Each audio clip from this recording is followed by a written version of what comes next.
प्रश्नावली 9.1 एनसीईआरटी के class 10th के लास्ट क्वेश्चन जो एनसीईआरटी में है दिया हुआ है और उसको हाइट एंड डिस्टेंस में दिया गया, हाइट एंड डिस्टेंस में, तो उसका लास्ट क्वेश्चन है और सारे क्वेश्चंस का प्लेलिस्ट बन चुका है जिसे आप देख सकते हैं।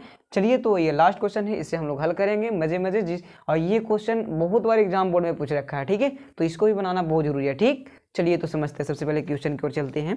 कहता है कि मीनार के आधार से और एक सरल रेखा में 4 मीटर और 9 मीटर की दूरी पर स्थित दो बिंदुओं से मीनार के शिखर के उन्नयन कोण पूरक कोण है और सिद्ध कीजिए कि मीनार की ऊंचाई 6 मीटर है।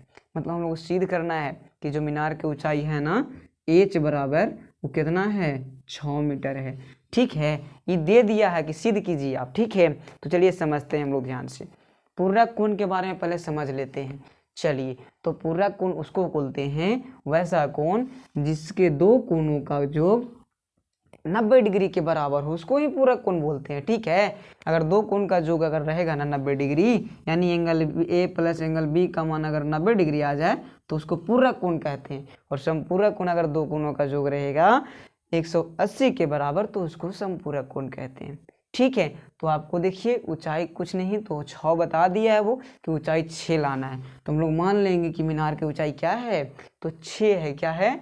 नहीं, एच है, सॉरी एच मान लेंगे हम लोग। चलिए, और हम जानते हैं कि देखिए तो 90 माइनस थीटा, ये थीटा क्यों माने, ये 90 माइनस थीटा क्यों माने, ये जो थीटा के मान आने वाला है उससे ये कम, हाँ, ये आप जान सकते हैं कि देखिए ये थीटा हम क्यों माने, क्योंकि ये बड़ा होगा, जब भी होगा तो ये बड़ा और ये छोटा होगा, क्योंकि यहाँ से कम डिग्री पर देखा जाता है, यहाँ से ज़्यादा डिग्री पर देखा जाता है। ठीक है ना। चलिए, तो इसी को समझते हैं। सबसे पहले थोड़ा सा रुक जाइए। चलिए, तो सबसे पहले क्या करेंगे ना कि देखिए यहाँ लंब है और यहाँ आधार है, तो tan इसको लगाएंगे फॉर्मूला। तो सबसे पहले वही चीज़ लिखेंगे हम लोग कि मीनार की ऊंचाई क्या दिया गया है, h दिया गया है। चलिए, कितना 16 नंबर क्वेश्चन है ना कि मीनार की ऊंचाई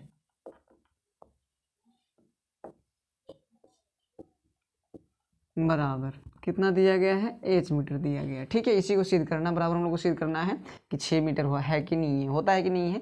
ठीक है, चलिए तो इसको मान लीजिए ना, हम लोग मान लेते हैं कि x है, क्या है, x है। ठीक, कोई दिक्कत नहीं ना। चलिए, सबसे पहले चलेंगे समकोण त्रिभुज ABC में। ठीक ना, तो इसमें क्या लगेगा, tan ही लगेगा, क्योंकि लंब बटा आधार है तो tan ही लगेगा। तो tan थीटा बराबर क्या हो जाएगा, लंब बटा आधार, तो लंब का मान h है और आधार का मान क्या है 4 मीटर है, तो 4 मीटर ले लेंगे। चलिए, m लिखना जरूरी नहीं है। tan थीटा, थीटा का मान कुछ नहीं तो tan थीटा बराबर इतना आ गया ना। चलिए, इसको समीकरण फर्स्ट मान लीजिए, क्योंकि थीटा का मान दिया ही नहीं गया, थीटा का मान थीटा ही है। चलिए, तो यहाँ थीटा समीकरण फर्स्ट बन गया। अब पुनः चलेंगे समकोण त्रिभुज किस में, तो ABD में। ठीक है, चलिए पुनः लिख लेना है। तो अब इसमें चलेंगे तो आप देख सकते हैं कि इसमें भी tan लगेगा, क्या लगेगा, tan, तो थीटा के मान 90 माइनस थीटा है ना। देखिए यहाँ पर ध्यान से, थीटा का मान 90 माइनस थीटा है तो यही देंगे। चलिए, बराबर क्या हो जाएगा, इसके बाद में लिख सकते हैं आप h बट्टी क्या हो जाएगा, तो dB लिख सकते हैं। तो dB को क्या लिख सकते हैं कि DC प्लस CB, यही ना। चलिए लिख सकते हैं, तो tan 90 माइनस थीटा बराबर क्या होता है, तो cot थीटा होता है, बराबर h का h लिखिए, DC का मान x हमने बोला रखा माना है ना। चलिए, और इसका 4 है तो 4 ले लीजिए, cot थीटा बराबर इतना आ गया है ना। अब आपको ये काम करना है, सिर्फ क्या करना है ना कि ये दोनों को आपस में गुना कर देना है। ठीक है, LHS को LHS के साइड और RHS को RHS के साइड गुना करना है। चलिए देखते हैं, ध्यान से देखिएगा, सिर्फ आपको ध्यान से देखना है। सॉरी, अब देखिए तो एक बात ध्यान से देखिए, ये जो dB है इसका मान 9 मीटर दिया गया है, तो डायरेक्ट dB का मान यहाँ पर देखिए dB कर दीजिए, कोई दिक्कत नहीं ना। तो dB करेंगे, dB का मान 9 दिया है तो 9 लिख लीजिए, इसमें कोई दिक्कत नहीं होना चाहिए। ठीक है, ये हो गया समीकरण आपका सेकंड। तो सेकंड हो गया, तो अब दोनों समीकरण को लिखना है कि दोनों समीकरण को